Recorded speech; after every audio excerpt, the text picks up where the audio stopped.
अस्सलाम वालेकुम ख्वातीनो हजरात, मैं हूं गजाल और आज हम बात करेंगे एक बहुत अहम टॉपिक पर। बीइंग पाकिस्तानी हमें बड़ा शौक होता है कि भाई जितने भी ग्लोबल ट्रेंड्स है ना उनको तो हमने फॉलो करना ही करना है। गोरा जो भी कर रहा है वो यहाँ पे लिखना है हमने, बिकॉज भाई पोस्ट कॉलोनियल माइंडसेट है हमारा।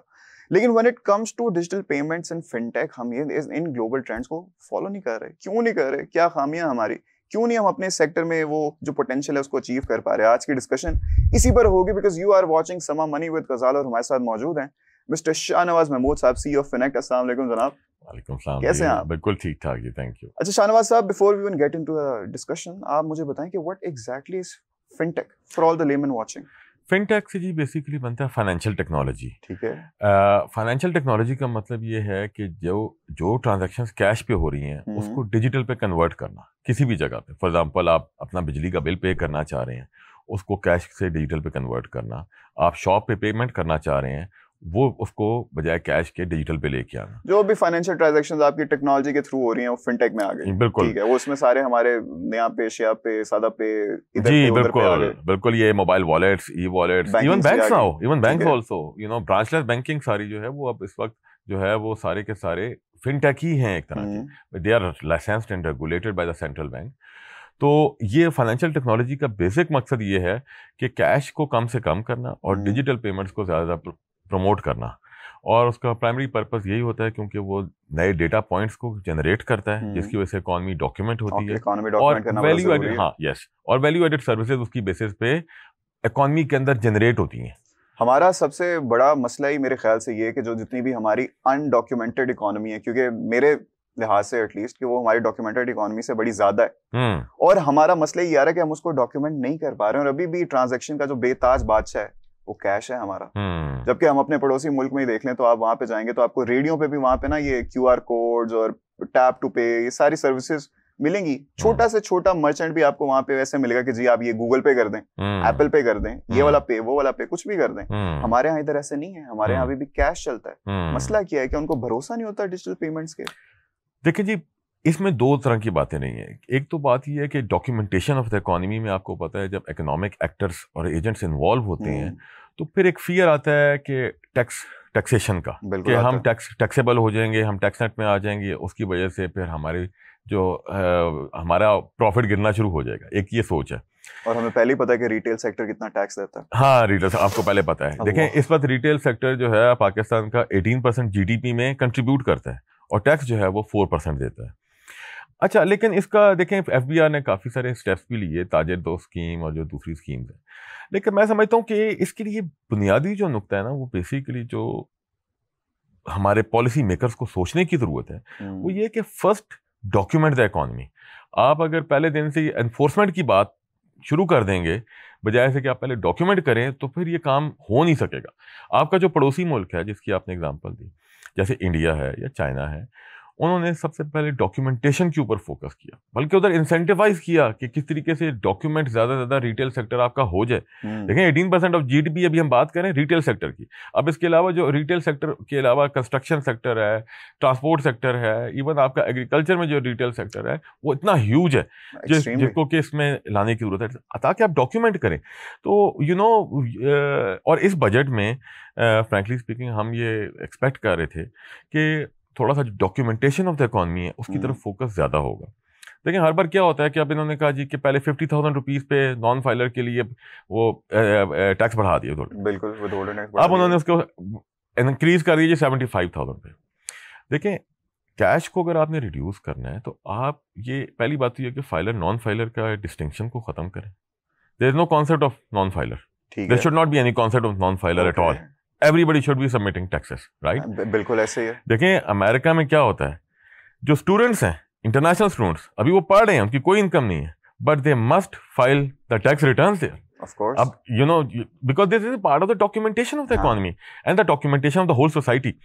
तो यहाँ पे जो अभी इन्होंने 75,000 बढ़ा दिया, पहले तो लिमिट बढ़ा दी बजाय 50,000 के, जो कि हम समझते हैं कि उसको 25,000 पे आना चाहिए। 25,000 से ऊपर की सारी ट्रांजैक्शंस को हमें एनकरेज करना चाहिए कि वो डिजिटल हो जाएं। बिल्कुल ऐसे ही है। लेकिन हमने 75,000 कर दिया।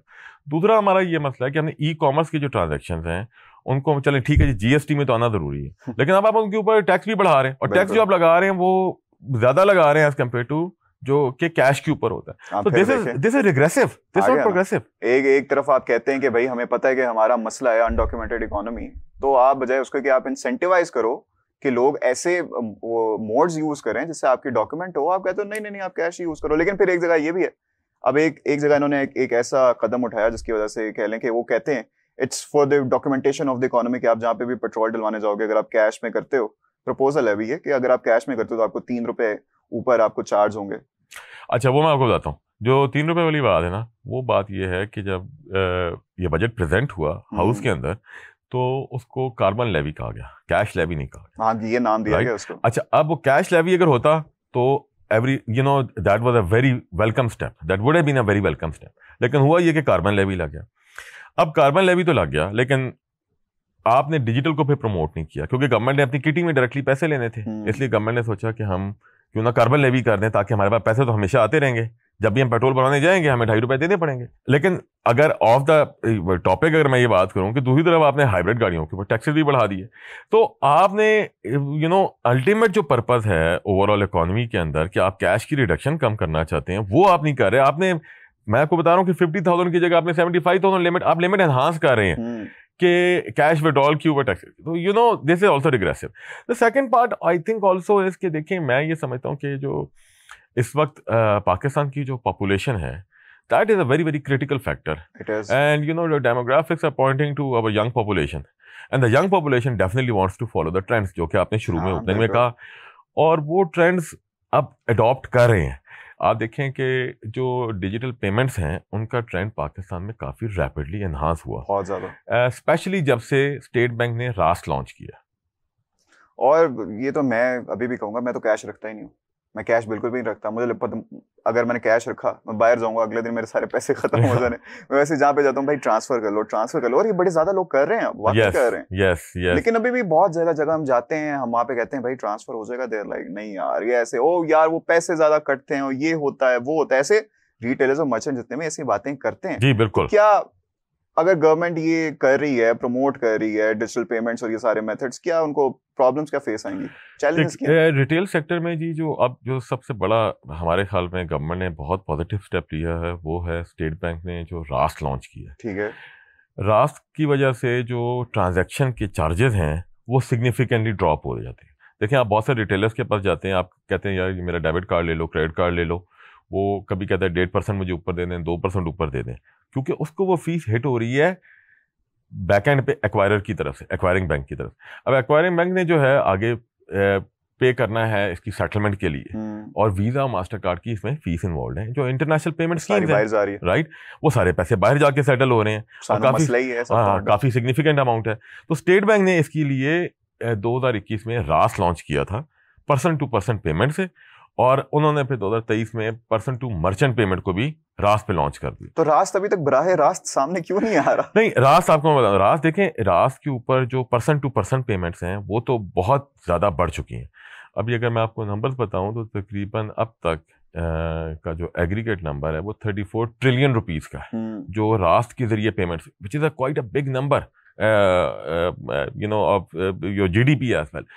जो पर्सन टू मर्चेंट पेमेंट्स हैं उसके ऊपर अभी इस वक्त स्टेट बैंक ने, चूंकि 2023 में लॉन्च हुआ प्रॉपरली, अब उसके ऊपर स्टेट बैंक ने इसको प्रॉपरली फॉर्मली लॉन्च कर दिया। उसके अंदर जो है वो basically just like India and other markets, it is a national payment scheme जो कि QR कोड एनेबल करेगी।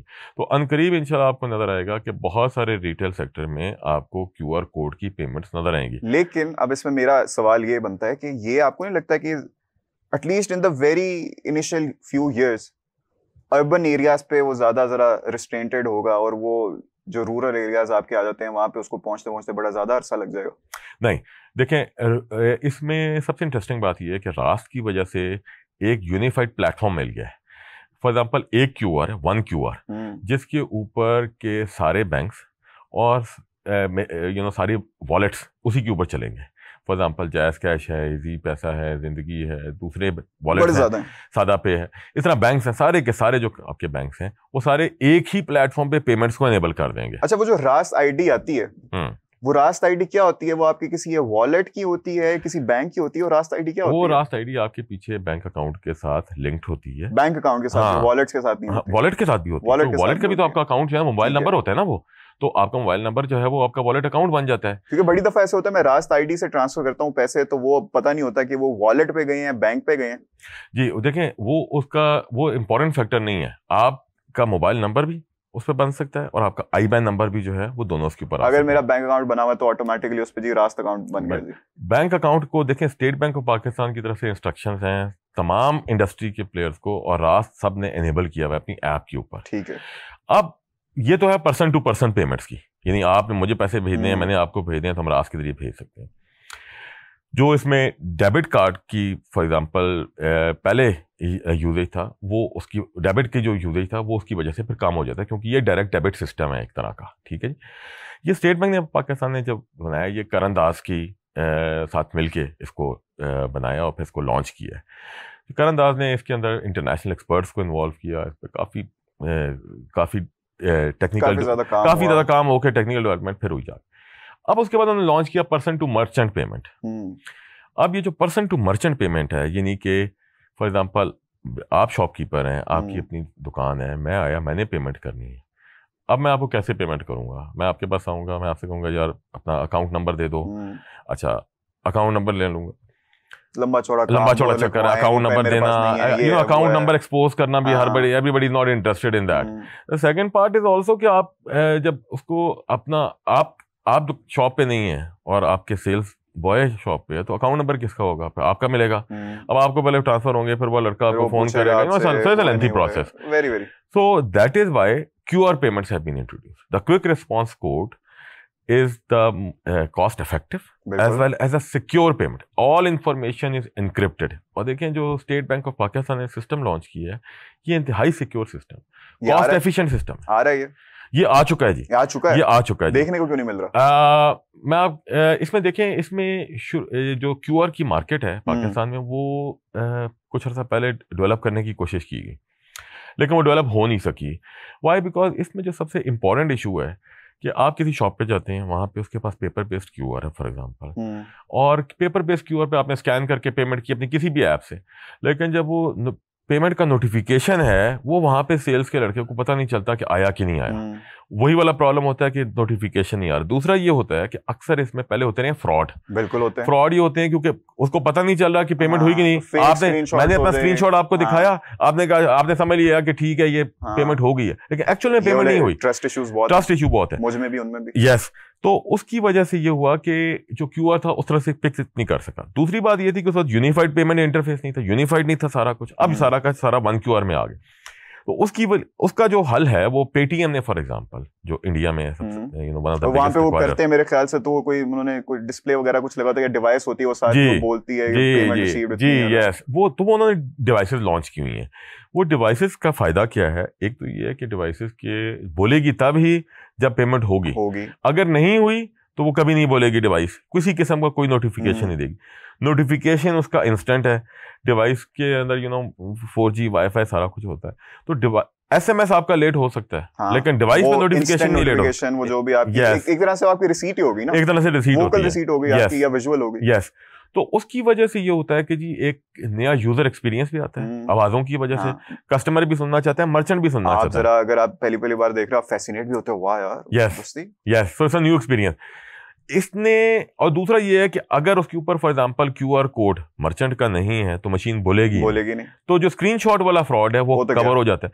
So the risk management is done and instant payment issue is resolve. तो ये डिवाइसेस आ रही हैं, जी। अच्छा, मुझे ये बताएं, अगर मैं एक मर्चेंट हूँ, मैं कुछ भी बेचता हूँ, रिटेलर हूँ मैं, जो भी हूँ, अब मेरा ये होगा, अगर मेरे को इतनी हाई स्केल की मेरी दुकान वगैरह नहीं है, मैं छोटे स्केल पे काम करता हूँ, ऑपरेट करता हूँ, अब मेरा ये होगा यार डिवाइसेस आ रही हैं, लेकिन मैं डिवाइसेस मुझे खरीदनी पड़ेंगी, क्या होगा, पैसे लगेंगे इतने हैं उतने, तो डिवाइसेस की कॉस्ट वगैरह क्या होगी, या फिर प्रमोट करने के लिए गवर्नमेंट वगैरह ये खुद इनको जरा इंसेंटिवाइज करके देंगे? मैं इसमें जी मैं आपको गुजारिश करता हूँ कि इसमें 2 तरह के मॉडल होते हैं। पहली बात तो ये है कि जो इस वक्त तक हमने एज अ कंपनी बैंक्स के साथ मिलके इसको 25 से ज्यादा शहरों में लाइव कर दिया। और आप हैरान होंगे, जो आपने शुरू में सवाल किया कि छोटे शहरों में कैसे पहुंचेगा, तो छोटे शहरों में फॉर एग्जांपल DI खान में हमने इसका ट्रांजैक्शंस का बहुत अच्छा फ्लो देखा। तो सर जी, छोटे शहरों में इंटरनेट ही नहीं आता। सर, छोटे शहरों में 4G 3G 2G तो मौजूद है ना, वाईफाई ना भी हो। मैं भी होके आ रहा हूँ, मैं कह रहा हूँ 2G मुश्किल से आता है। हाँ। हमारा मेन मसला ही है फिनटेक पे हम जाएं कैसे, हमारा इंटरनेट नहीं सही आता। नहीं, बिल्कुल ठीक है। रोज कोई नई शार्क आके हमारा बेड़ा गर्क करके चली जाती है। यस यस, ये आपका बिल्कुल पॉइंट ठीक है। देखें जो मोबाइल का डेटा है ना, ज्यादातर ऑपरेटर्स ने जो पाकिस्तान के टीयर 2 सिटीज, टीयर 3 में भी अब तो खैर 4G का दे दिया है, 3G तो मौजूद और 2G है। अब उसमें बेसिकली इसमें डेटा की रिक्वायरमेंट बड़ी थोड़ी है। अभी आप देखें कि स्मार्टफोन यूजर्स की तादाद बहुत ज़्यादा बढ़ चुकी है पाकिस्तान में। उन सब के पास ऐप्स हैं, आप किसी से पूछ लें, आप जो यहाँ पे बाहर सफाई करने वाला बच्चा है, आप उससे भी अगर पूछ लें, उसके पास भी ऐप होगी किसी न किसी वॉलेट की। और मैं आपसे अभी कह सकता हूँ कि आप उसे कहेंगे कि QR स्कैन करके पे करना है, तो उसको ये पता है कि QR स्कैन होना कहाँ से है, उसने की नहीं की ये अलग बात है। तो हमने DI खान में देखा कि इसका यूजर एक्सपीरियंस बहुत अच्छा आया और डिवाइसेस की वजह से काफी ज्यादा इसके पॉपुलैरिटी बढ़ गई, ठीक है, सखर में बढ़ गई। और सबसे इंटरेस्टिंग मैं आपको उसमें एक ट्रेंड बताऊं जो मैंने KPK में देखा। KPK में इवन जो रिटेल स्टोर है, फॉर एग्जांपल विमेन के जो ब्रांड्स हैं, उनके ऊपर जब हमने मशीन्स लगाई तो ट्रांजैक्शंस का वॉल्यूम काफी ज्यादा आया। जब हमने जाके उधर वहां पे चेक कराया तो हमें पता चला कि ना सिर्फ मर्द हजरात बल्कि खवातीन बहुत ज्यादा ट्रांजैक्शंस कर रही। अरे बेहतरीन। अच्छा, अब KPK जैसे जगह पे और फिर उसमें मुख्तलिफ शहरों में मर्दान हो गया, सवात हो गया, उधर आपको ये देखने को मिला। तो ये जो वुमेन की भी फाइनेंशियल इंक्लूजन है, ये इसी तरीके से बढ़ती जा रही है। बिल्कुल। तो जो गवर्नमेंट है उसने अभी जो आपने कॉस्ट की बात की, इसमें बेसिकली ये है कि इस वक्त तो हम डिवाइसेस देते हैं बैंक्स के साथ। हमने काम किया बैंक अल फलाह के साथ और बैंक अल फलाह ने काफी ज्यादा इसको प्रमोट किया है। फिर जैज़ कैश है, दूसरे हैं इजी पैसा, मल्टीपल है। उन सब ने बेसिकली ये है कि इस वक्त जो है वो मर्चेंट्स को देखें, इसमें बैंक जो है ना अपने लिए फ्यूचर में सोर्सेज ऑफ रेवेन्यू देख रहा है। फॉर एग्जांपल अगर एक मर्चेंट के पास अभी तो प्रमोट करना है ना, अभी प्रमोट करना है, तो अभी ये है कि इसमें हम डिवाइस के लिए मर्चेंट से इस वक्त ऑन द स्पॉट पैसे नहीं लेते। ठीक है। लेकिन जो पेटीएम का मॉडल, हाँ कोई अब पेटीएम वाला जो मॉडल है कि हम इसको इंस्टॉलमेंट पे कन्वर्ट कर दें, ताकि या फिर इतनी एक फीस इतनी देर तक कटती रहे आपकी और फिर उसके बाद मतलब पेमेंट। हाँ, कुछ जगहों पे इसकी कुछ थोड़ी बहुत फीस होती है, कुछ जगहों पे इसके और जो वैल्यू एडेड सर्विसेज बिकती हैं उससे रेवेन्यू अर्न होता है। तो ये एक मल्टीपल कम्बिनेशन बनता है। पेटीएम ने या फॉर एग्जांपल दूसरे मुल्कों में जो हुआ उसमें वो ज्यादातर इंस्टॉलमेंट पे दी। ये हो गया, अच्छा हो रहा है, लेकिन फिर वो इंटरनेट वाले सवाल पे मैं थोड़ा सा आना चाहूंगा कि हमारे यहाँ बहुत बड़ा इशू है इंटरनेट का। हम मानेगा ना माने, लेकिन है बहुत बड़ा इशू है, हर नए दिन आ जाता है और आता ही आता है भाई, आता ही आता है। उसने फिनटेक को करना है, तो वो वाला चैलेंज से आप किस तरह डील करते हैं? देखिए, इस वक्त हम जो अभी कर रहे हैं वो तो basically primarily through banking apps के जरिए कर रहे हैं। ऐप चलाने के लिए नेटवर्क की तो रिक्वायरमेंट है ही है। और लेकिन जो फ्यूचर हम इसमें देख रहे हैं, फ्यूचर इसमें हम फॉर एग्जांपल आगे वैल्यू एडेड प्रोडक्ट्स देख रहे हैं, जैसे कि रास का कार्ड हो गया, ठीक है, या कस्टमर के ऐप के ऊपर। लेकिन फिर वही बात आ गई। मैं बड़ी दफा अपना डेबिट कार्ड लेके भी बड़ी ट्रांजैक्शंस करने गया हूं, मैं उधर जाता हूं, लो जी साहब जी बैंक द सर्वर डाउन है, ये चल रहा है, वो ये हो नहीं रही। ये भी तो रोल है।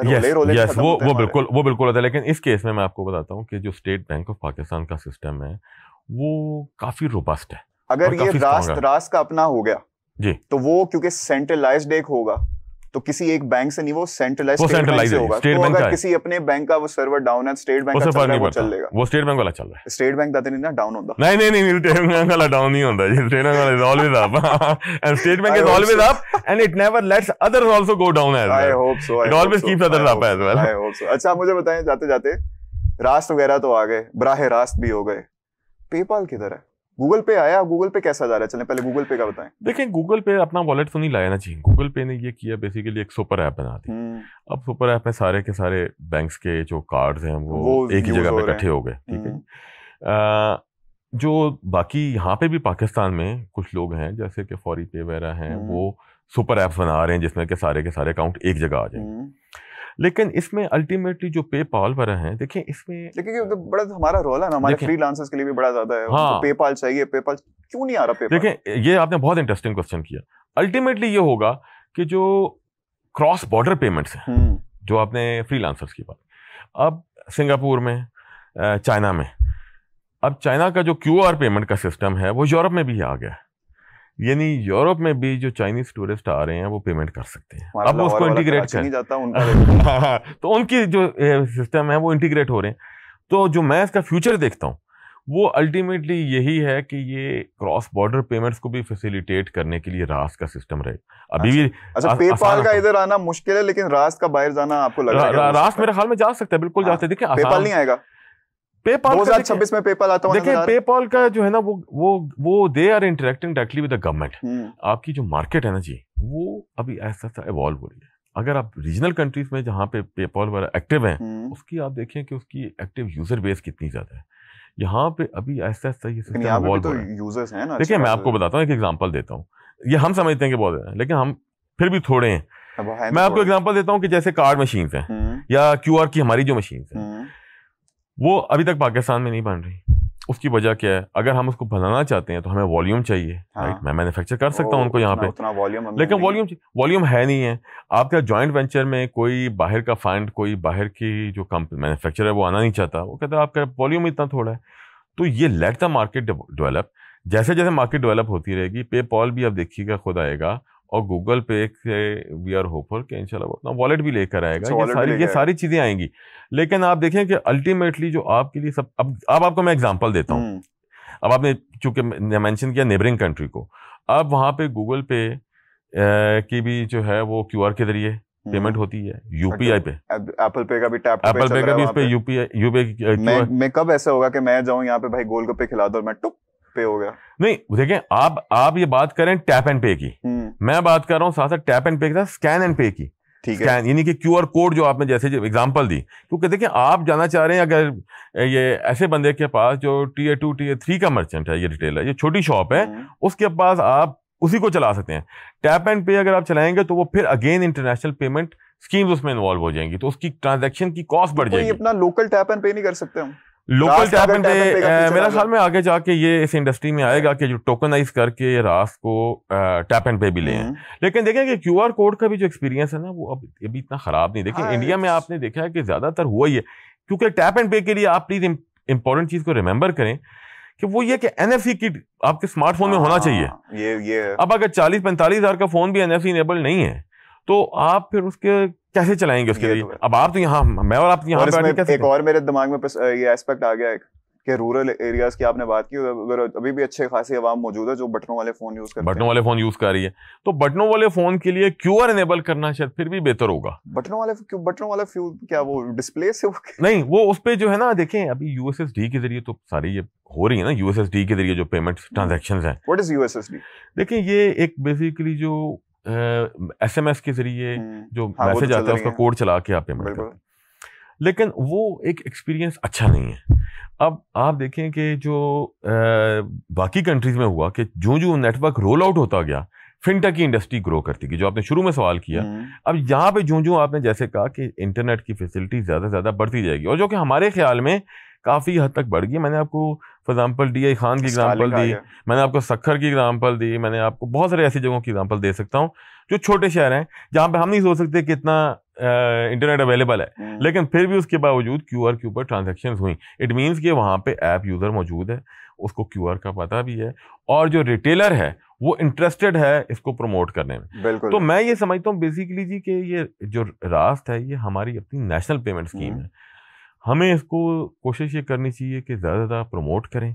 इसके ऊपर गवर्नमेंट को भी चाहिए कि ज़्यादा ज़्यादा इंसेंटिव्स करे, इसके ऊपर अवेयरनेस रेजिंग के ज़्यादा ज़्यादा सेशंस होने चाहिए, और मीडिया को खास तौर पे रोल प्ले करना चाहिए। हम बिल्कुल कह रहे हैं। देखिए गवर्नमेंट को और बड़े ज़्यादा काम करने चाहिए, लेकिन पता नहीं वो करते क्यों नहीं है, लेकिन प्लीज कर लें। चलें शाहनवाज साहब, बहुत बहुत शुक्रिया अपना कीमती टाइम देने का। आज हमें बड़ा अच्छा लगा आपसे डिस्कशन करके, मुझे तो बड़ा मजा आया। होपफुली आप सबको भी उतना ही मजा आया होगा।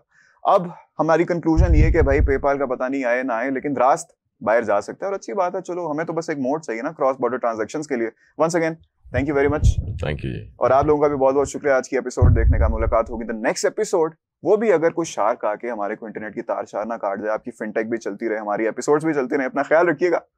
अल्लाह हाफिज।